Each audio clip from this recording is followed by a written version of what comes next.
Oh là là, oh là Jage. là, oh là là, oh là là, Jage. oh là là, oh là là, oh là là, oh là là. Jage.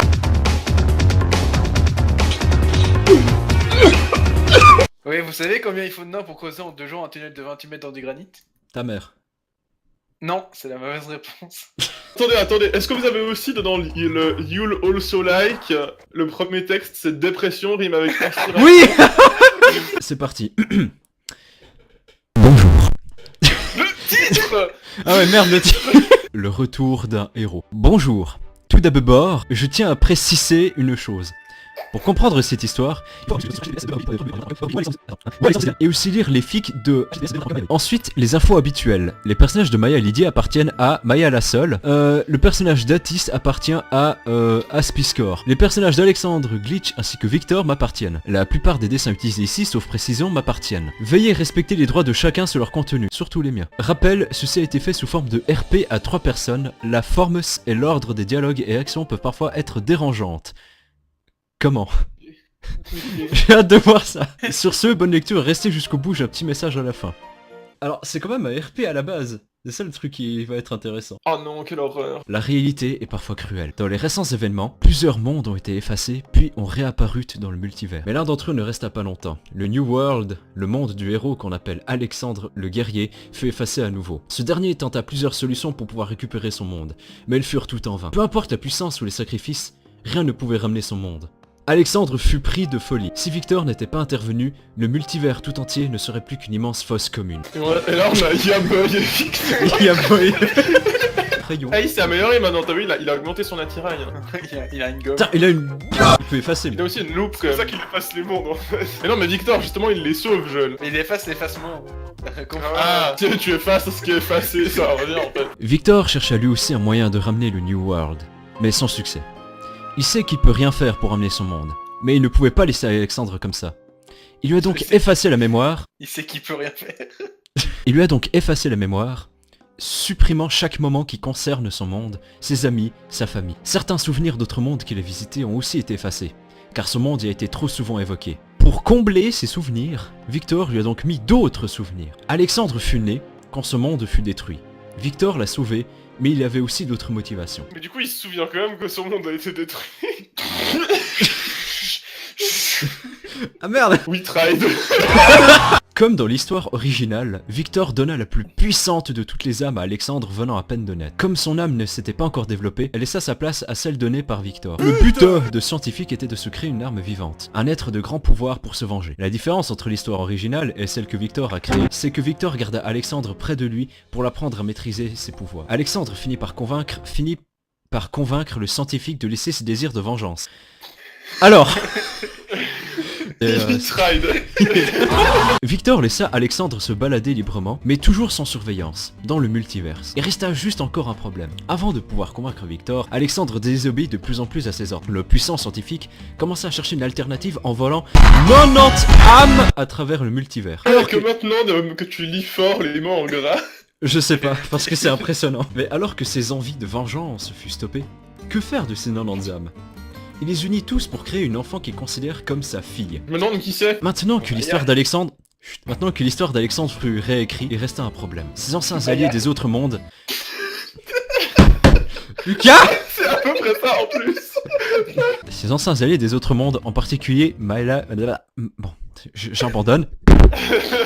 En particulier Maya la seule. Dessin et personnage par Maya la seule. Alors, Oh il a volé le dessin. Victor raconta à Maya ce qui s'était passé et qu'il fallait faire semblant de ne pas connaître Alexandre. Maya refusa premièrement la demande de Victor. La scientifique l'assura que si le guerrier finit par se rappeler de son monde, il réessayerait à nouveau de détruire le multivers. Mais Maya campa sur sa position. Jusqu'à ce que Victor... Il a même pas mis le ça m'énerve. Mais Maya campa sur sa position jusqu'à que Victor la força en la menaçant d'effacer aussi sa mémoire. Cependant, il promit à Maya que c'est la seule solution pour éviter un désastre. Maya finit par l'accepter et en informa sa sœur Lydie et son ami Atis. Quelque temps plus tard. Ah Non mais t'as raison, il y a une virgule. oui, il y a une virgule, faut respirer. Atis attendait Maya et Lydie, qui sont partis chercher un contrat à l'extérieur d'une ville comme à son habitude. Son parti politique ou bien? Autour de lui, Il n'y a que le bruit de la forêt quand soudainement des bruits de pas se dirigea vers lui. Waouh, l'enchaînement là. Putain. C'est horrible. Il regarda autour de lui en posant une main sur un de ses sabres. Pourquoi il écrit autour juste à ce moment-là, puis pas la phrase d'avant? Je comprends pas. Il vit arriver un vieil homme, très bien habillé, très certainement un noble, souriant et accompagné par 3 gardes. Ce dernier dit « Salutations, mon bon monsieur. Je suis le duc Stefano.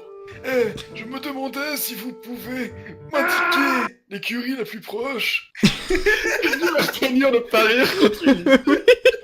Parce que je me demandais si vous pouvez m'indiquer. » Bah je sais pas, est-ce que tu fais 2 voix? C'était moi, ouais. Ok, bah alors tu feras aussi, tu vas faire. D'ailleurs, c'était genre le personnage avec le moins d'expression du monde, c'était hallucinant, genre. C'est pas surtout celui qui a changé de voix pendant le cours de la vidéo. Parce qu'au début, je pensais que c'était une femme, puis après, non. Atis semblait étonné que ce vieillard ne semble point choqué de son accoutrement avant de répondre. Je ne suis pas d'ici. Oh, mes excuses alors.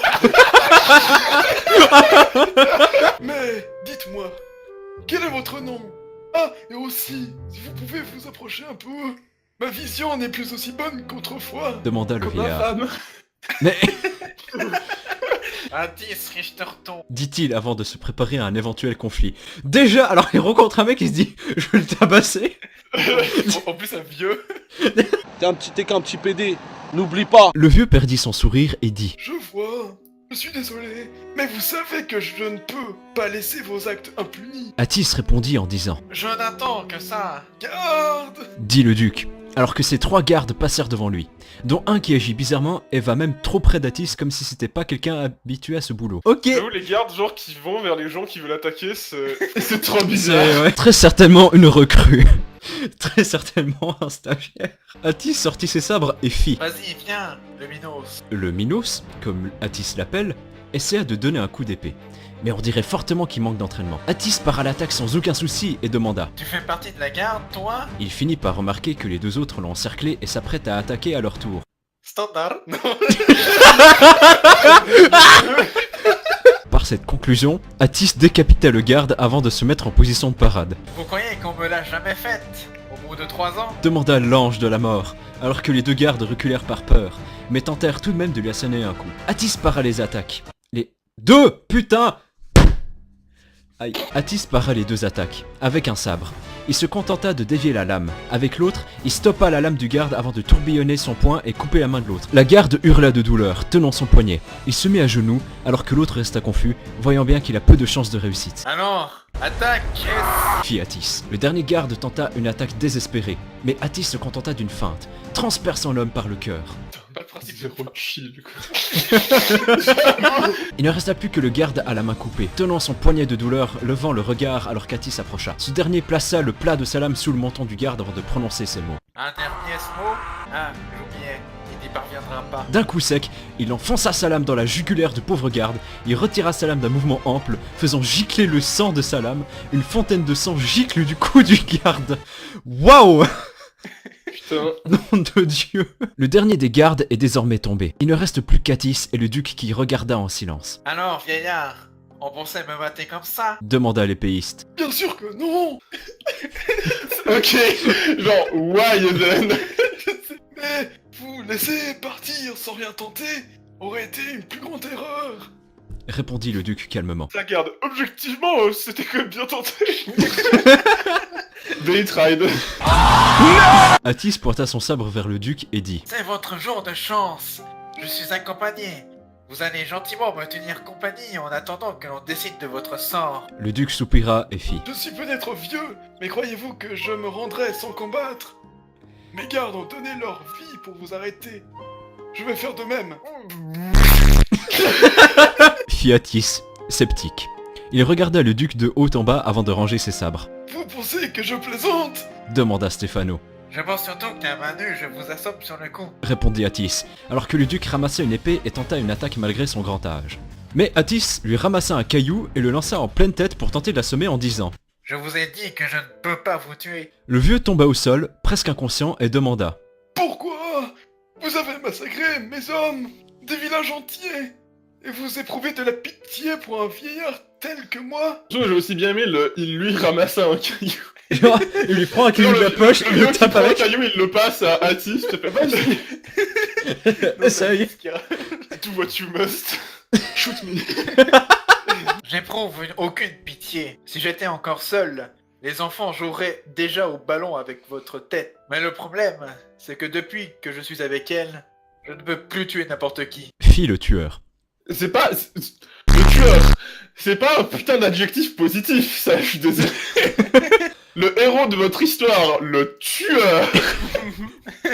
Le vieux finit par s'évanouir et Atis ajouta. Allez, bon dodo, vieillard Kakoshim. Soudainement, Atis entendit un bruit derrière lui. C'était l'un des gardes qui était en train de se relever. T'es encore vivant, toi? Demanda Atis. Désolé, ça m'a fait croire le contraire.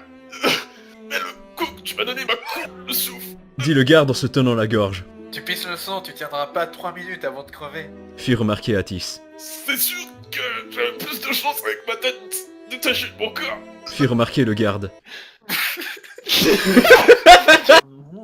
Dis, on dirait qu'il se noie. Fit Atis qui sembla assez étonné et surpris que le garde vit encore. C'était juste... 2-3 tours d'illusion, t'en fais pas pour ça, l'ami. Dit le garde. Oh ta gueule. Fit Atis qui tenta de découper le corps en deux. Mais le garde esquiva à une vitesse hallucinante qui se fut extrêmement familier pour Atis et donna un puissant coup de poing dans le masque. Mais le coup n'a pas l'air de faire l'effet espéré. Atis resta de marbre tandis que le poing du garde commença à prendre feu. Oh, alors c'est pour ça que je sentais de la magie dans ce masque. Je croyais que c'était pour une sorte d'illusion comme le mien. Dit-il en secouant sa main, avant de se rendre compte que son anneau est brisé. Ah, j'ai cru qu'il secouait sa main parce qu'elle était en feu. Ah, en parlant du loup... Zut. Soudainement, son apparence changea complètement, dévoilant un visage familier. Il a changé de tenue, mais au final, il reste le même. Alexandre le guerrier. T'es qui toi encore? Fit Atis qui essaie de cacher son envie de lui sauter au cou. Moi, je suis Alexandre. Juste. Ah putain. Je suis juste Alexandre. Répondit le guerrier, main dans les poches comme à son habitude. Mais encore? Demanda Atis. Pour faire simple, je suis un héros. Quand il y a des types comme toi qui pensent pouvoir faire ce que bon leur souhaite, j'arrive et je les remets à leur place. Mais je ne suis pas un tueur. Expliqua Alexandre. Tu t'es cru dans un roman? Demanda l'épéiste. Non, dans une fanfic. Eh ben, techniquement... Mais c'est pas important. Je vais pas t'expliquer quelque chose que tu ne pourrais pas comprendre si tu comprends pas déjà comment le monde tourne. Répondit le guerrier. Héros, le monde est noir et blanc maintenant? Dit Atis. Le monde a toujours été et sera toujours gris. Mais il y a de la lumière et des ténèbres en chacun de nous. C'est ce qui nous rend humains, ou mortels, si tu préfères. Même en toi, il y a les deux. Après tout, je vois que tu as épargné le duc, et je peux même dire que c'est à cause de quelqu'un, n'est-ce pas? Demanda Alex. Bravo, tu sais utiliser tes oreilles. Dit Atis. Oh, mais j'ai rien entendu. J'étais trop occupé à récupérer du coup que tu m'as donné à la gorge, sinon je t'aurais empêché de tuer les autres gardes. Fit remarquer Alexandre. Mais oui, allez. Laisse-moi tranquille maintenant. Demanda Atis. Ok. Dit Alexandre en commençant à partir dans la direction opposée. Atis se méfia tout de même. Ça ne pouvait pas être aussi simple. Alexandre se retourna et dit. Yep, c'est pas près d'arriver. Atis se dit dans sa tête. Merci, j'aurais presque cru. D'un air sarcastique. Enfin bref, il y a un truc que t'as pas encore compris. Le monde est effectivement rempli de types comme toi, mais parfois il y a des types comme moi qui viennent pour remettre les choses en ordre. Donc, désolé l'ami, mais tu ne peux que te rendre maintenant ou faire face à mon jugement. Dit Alexandre alors que ses yeux deviennent gris. Ouais, balance ton charabia, fais ton beau et bats-toi. Dit Atis. Oh, donc t'es un méchant pas drôle à combattre ou à se moquer, c'est ça? Bon, tant pis. Dit Alexandre. Pourquoi est-ce que cette situation m'est familière? Ok, c'est un bad guy comme les autres, j'en ai affronté des tas de son genre, mais son âme...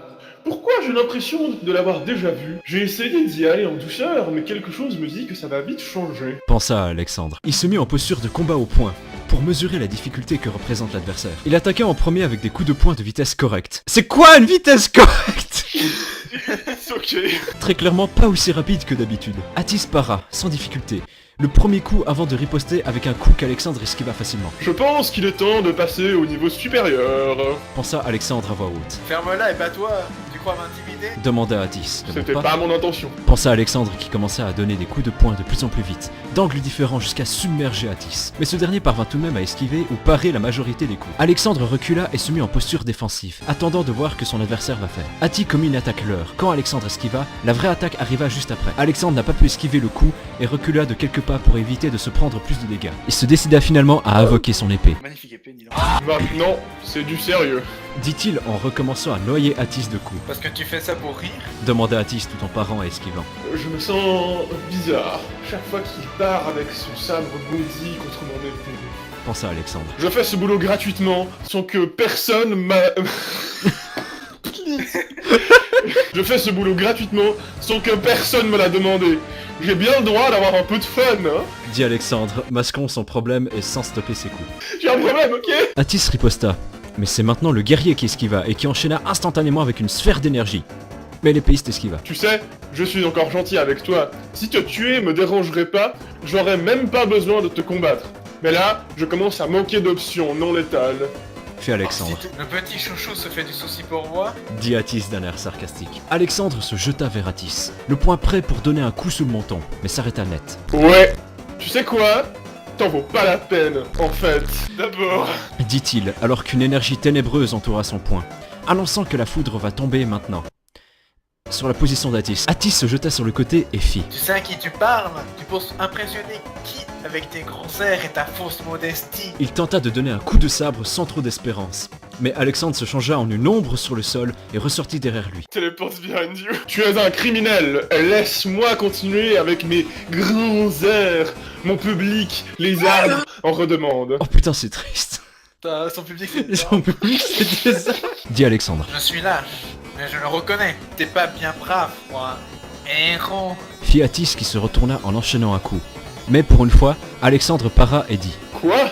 Tu t'attendais à un chevalier en armure brillante?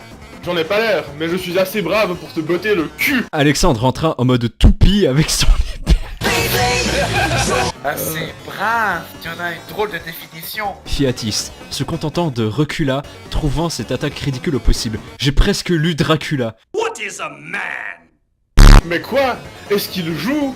Ce qu'il dit fait très rarement du sens. Pensa Alexandre. Ça non plus, ça fait pas rarement beaucoup de du sens. sens, franchement je comprends pas. Ah oui, c'est à moi.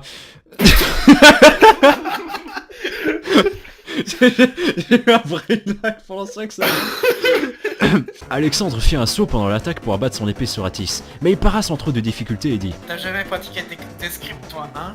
Nope, je suis plutôt magie, moi. Avoua Alexandre. Je me disais bien que t'as pas l'air de savoir manier quoi que ce soit. Même Fiat. pas ta bite. Oh. Fit Atis qui commit une attaque de quart dont Alexandre se contenta d'esquiver et de dire avec un sourire. Une attaque de cas. Attends, juste vérifier. Il commet Attends. une attaque, attention. Attaque de quart. La carte de ça. Attaque cérébrale, je crois pas que c'est ça. Y'a Tis qui fait un AVC saut. Faut bien te donner une chance. C'est trop d'honneur justicier. Fit l'ange de la mort qui, à reverso, commit une attaque de sixte. Alors, note, ne me demandez pas ce que c'est, faut demander au créateur d'Atis. Alexandre esquiva et donna un coup de poing. Mais Atis baissa la garde d'un sabre pour que le poing la cogna. Fait Alexandre qui rattrapa l'épée. Flo. Faut qu'il vienne, comme ça, il a le temps de choper un personnage. Je veux plus de Stefano, moi. Stéphano qui est juste au sol pendant tout ce temps. J'avoue. Il est juste mort. Ouais, il y a un gros... Le mec il a fait une attaque de quart. Ouais, mais je veux que tu me mettes Fait Alexandre qui attrapa l'épée. Il y avait des amateurs. Et toi? Dit Atis qu'il lui suffit de faire une rotation de la lame pour couper la main d'Alex. Attends, mais... En fait, Alex, c'est une grosse merde. Alexandre regarda sa main, ou plutôt son avant-bras. Il n'y réagit pas vraiment, il n'était ni en panique, ni en train de souffrir. Il se contenta de regarder sa main sans bouger. Quelque chose a l'air bizarre avec ce combat. Je ne parle pas de la difficulté de combattre ce type, mais il commence sérieusement à m'énerver. Pourtant, j'ai déjà affronté pire que lui. Des types qui, eux, savaient réellement insulter les gens. Mais là, j'ai l'impression que chaque insulte qu'il m'envoie sont des dagues qui viennent se planter en moi. Mais c'est comme si... J'avais déjà quelques épées de sa part plantées en moi. Je dois me ressaisir, avant qu'il me fasse faire une connerie. Pensa Alexandre. Atis mit ses deux lames en parallèle et abattit un coup sur Alex. Il était une fois... Fut les mots prononcés par ce dernier qui créa une onde de choc, qui fit soulever des pages du sol qui se remissent automatiquement en place, et qui repoussa Atis. Il fut propulsé, percuta l'arbre le plus proche et fit Ah! Et tu te dis brave, boucle-la, arrête de faire ton romancier, et finis sans on. Alexandre regarda sa main qui a repoussé et dit J'ai juste utilisé mon pouvoir contre toi. Mais t'en fais pas, la suite est réservée à de vrais adversaires. Mais tu vas la fermer, couille molle prétentieuse. dit Atis qui se relève, sabre en main, posture de combat et enchaîna avec Je me bats contre des hommes avec un grand H, pas contre des fiottes qui cherchent juste à m'impressionner. Je pense avoir compris son petit jeu. Des insultes lancées sans aucune vraie raison. On regarde lesquelles ont l'air de faire mal et on les spamme. Énerver l'adversaire pour lui forcer à faire une erreur. Ne rentrons pas dans son jeu. Quoique, pensa Alexandre, comme tu veux, lâche. fit Alex. Tu es pas moins lâche, tu l'es même plus que moi. J'ai le mérite de l'assumer, fiotte. Répondit Atis, toujours sur la défensive. De ce que j'ai compris, il est connu pour s'énerver facilement. Mais il sait ne pas tomber dans son propre piège, sinon il l'aurait attaqué. Enfin bref, je n'ai pas besoin de ça pour gagner. Pensa à nouveau Alexandre. Il soupira et fit. Finissons-en. Il pointa son épée vers Atis, mais cette dernière changea de forme pour devenir une grande faux, J'ai blessé ton cœur. La vérité fait mal, je le sais. dit Atis. Non, t'es juste agaçant. Dit Alexandre qui recommença sa stratégie de submerger Atis de coups. Mais quelque chose semble étrange. Une faux à deux mains serait normalement plus lente qu'un épée à une main.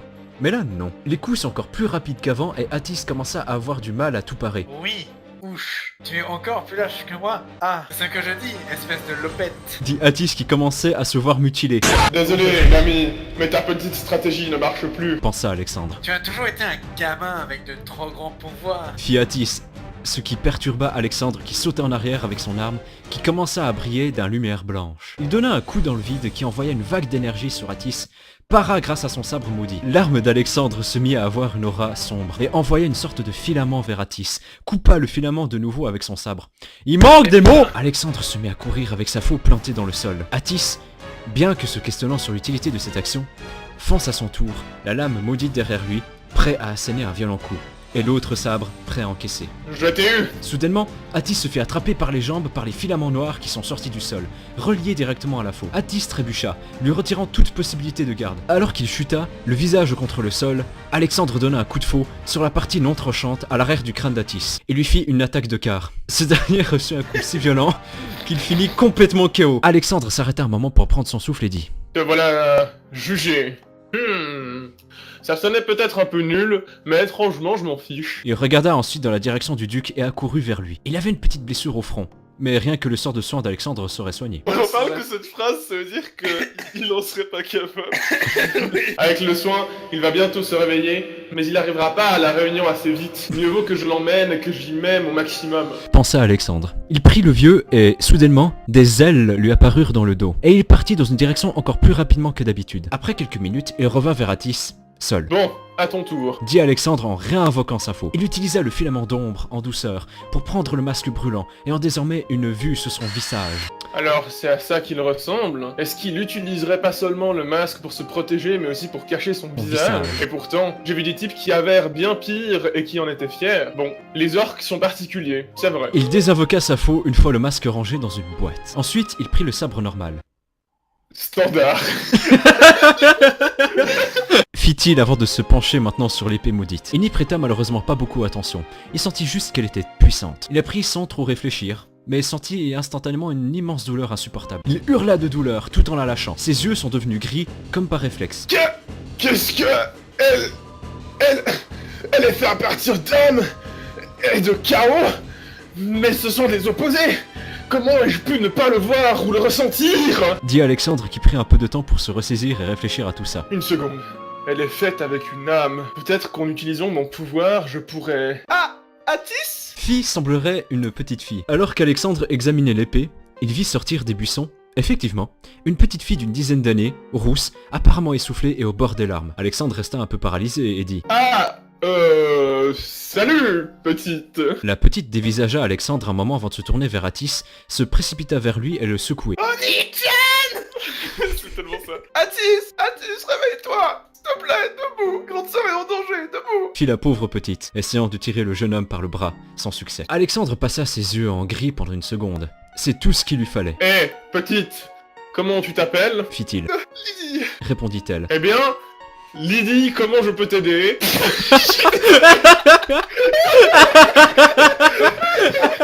Dit-il en tendant la main vers la jeune fille. L'enfant était encore réticente. Elle restait accrochée à Atis. Elle commença à pleurer et dit Ma grande sœur. J'ai perdu ma grande sœur, je sais pas où elle est. On enquêtait, et puis elle a disparu dans la foule. Et puis... La petite se mit à sangloter. Chut, ça va aller. On va la retrouver. Peux-tu me la décrire? Dit le guerrier. C'est pas si... Putain, mais dis-moi.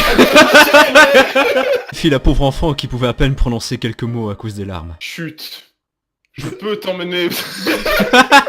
Je peux t'emmener très rapidement sur place. Mais est-ce que ça va aller? Demanda le héros. Non, c'est pas si simple. Si je l'avais juste perdu, elle aurait grimpé sur les toits pour me retrouver. Je la trouve plus, et je ne retrouve plus Gandalf non plus. Ah oui, c'est vrai, Gandalf! Gandalf. Oui, l'écureuil! Répondit la gamine. Gandalf. Fit Alexandre qui, pour lui entendre ce nom ici était surprenant.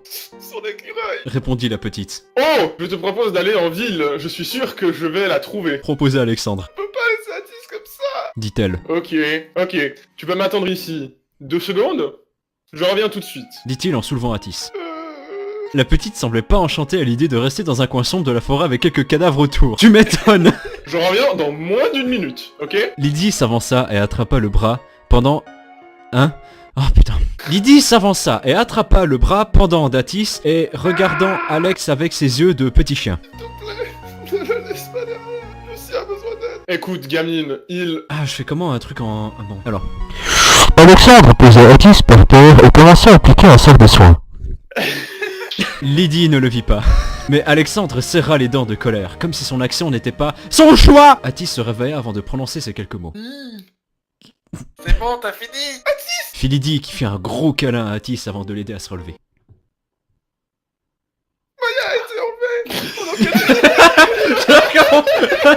Genre comme on était tous en train de lire pour savoir qui c'est qui allait parler. Maya a été enlevée. On enquêtait sur les filles disparues en ville et on s'est perdu. J'ai plus de nouvelles d'elle, ni de Gandalf. Dit la petite paniquée. Que je suis étonné de sa part, tiens. Fit Atis. Alexandre demanda. Je vois que c'est pas la première fois. Un moyen de la trouver? Atis se dit à lui-même. Parce que la jouer solo, il fallait que ça arrive. Il se releva, avant de finalement répondre. Ça dépend comment elle a réussi son coup, cette tête de nœud. Bah, la dernière fois que je l'ai vue, on avait interrogé des filles de joie et elles nous ont dit, ouais. la gamine, elle a 10 ans. Bah, la dernière fois que je l'ai vue, on avait interrogé des filles de joie et elles nous ont dit où allaient les victimes. Pensez, on a trouvé un endroit qui coïncide dans leur itinéraire. Sur le chemin, je me suis arrêté un instant et quand je me suis retourné, elle était plus là. Répondit-elle. Si elle est toujours en ville, je peux la trouver. Vos âmes partagent un lien avec elle, je peux le voir. Si on va à la ville, et si possible proche du lieu où elle s'est fait enlever, je pourrais identifier son âme parmi la masse. Proposa le guerrier. On peut faire ça? C'est génial! Ah, monsieur. Fit la petite. Ne pense pas que j'ai rien remarqué. Pensa Alexandre. Waouh, putain, méga unchill avec la petite de 10 ans là. Atis continua sa route. Alexandre lui. Tu vas où? Là où je décide d'aller. Répondit Atis. Si c'est pour sauver... Comment elle s'appelle déjà? Maya? Bref, si c'est pour la sauver, alors je viens avec toi. Fit Alex. C'est par là. Dit Lydie en prenant la main d'Atis. Bon, si tu le dis. Fit Atis. Il y a juste un problème. Interrompit le héros. Qu'est-ce que t'as encore? Demanda l'ange de la mort. Tu comptes te rendre en ville comme s'il n'y avait aucun problème? Demanda Alex. Une cape et c'est bon. Répondit Atis. Bah oui, personne ne le reconnaît sans son masque. Fit remarquer Lydie. Et moi? Demanda Alex. T'as quoi? T'auras quelques filles qui vont te sauter dessus. Plaisantin. Atis. Parce que plus bizarres sont les vêtements, plus les chances d'avoir des filles qui me courent après sont augmentées. Demanda Alex. Alors comme ça, je suis trop sexy, hein. T'as une cape, monsieur? Demanda la gamine. Oui, mais il y a juste un problème. Dit-il en sortant 2 capes et en envoya une à Atis. Alexandre mit la cape, mais celle-ci changea automatiquement pour du blanc. Beaucoup trop visible. Comment t'as fait ça? Fit la petite. La réponse la plus courte serait que je ne choisis pas de faire ça. Mes vêtements n'ont jamais été autre chose que blanc, gris ou noir. Répondit le guerrier. Ah, d'accord, on peut pas la mettre en gris ou en noir du coup? Demanda la petite. Je peux, dans 4 heures. Lorsque ma machine aura terminé. Je peux me transformer en cape si vous voulez. Proposa Lydie. Hein? Hein? Hein? Hein? Attends, c'est quoi ce lore? Elle est bizarre, la naine. Fit remarquer l'épéiste mage. dit Glitch qui vient d'apparaître. Glitch, que fais-tu ici? T'es pas censé avoir cours, petite sœur? Demanda Alexandre. Qui m'envoie vous aider? Maya et Atis sont d'anciens alliés et Lydie est mon ami. J'ai des amis pour toi et Atis. Répondit Glitch. Alexandre regarda Atis d'un regard interrogateur. Mais vous êtes qui? Fit Lydie en faisant un câlin à son ami avec un grand sourire. Salut Lydie! Fit Glitch. Allié le jour où on arrêtera de se foutre sur la gueule. Puis Atis en croisa ses bras. Je te propose qu'on soit alliés pour cette fois. Dit Alexandre en tendant un anneau à Atis. Ça sert à quoi ces anneaux? Demanda Lydie. La cape, en mieux. Dit Alexandre en enfilant son anneau, le faisant totalement changer d'apparence. On me connaît que par mon masque. Mais si tu veux... Fit Atis qui prit l'anneau. Oh, Atis pourra garder le sien? Ce serait pratique. Non, il ne pourra pas le garder. Répondit Alex. Oh, en fait c'est dans l'autre sens. Oh. Elle ne me servira à rien. Répondit Atis. Bon, on y va? Sur le chemin, Alexandre, main dans les poches, était très pensif. Pourquoi il est intervenu pour que j'aide Atis? J'aurais pu aider Lydie, seul sans problème. Là, il est juste en train de me ralentir. D'anciens alliés? Alors, pourquoi je n'ai jamais entendu parler d'eux? Surtout que Glitch a l'air heureuse avec Lydie. Victor, je sais pas si tu lis mes pensées, ce qui m'étonnera pas venant de toi, mais si tu le fais, je veux tout savoir sur Lydie, Atis et Maya. Et surtout, pourquoi il est intervenu. À suivre.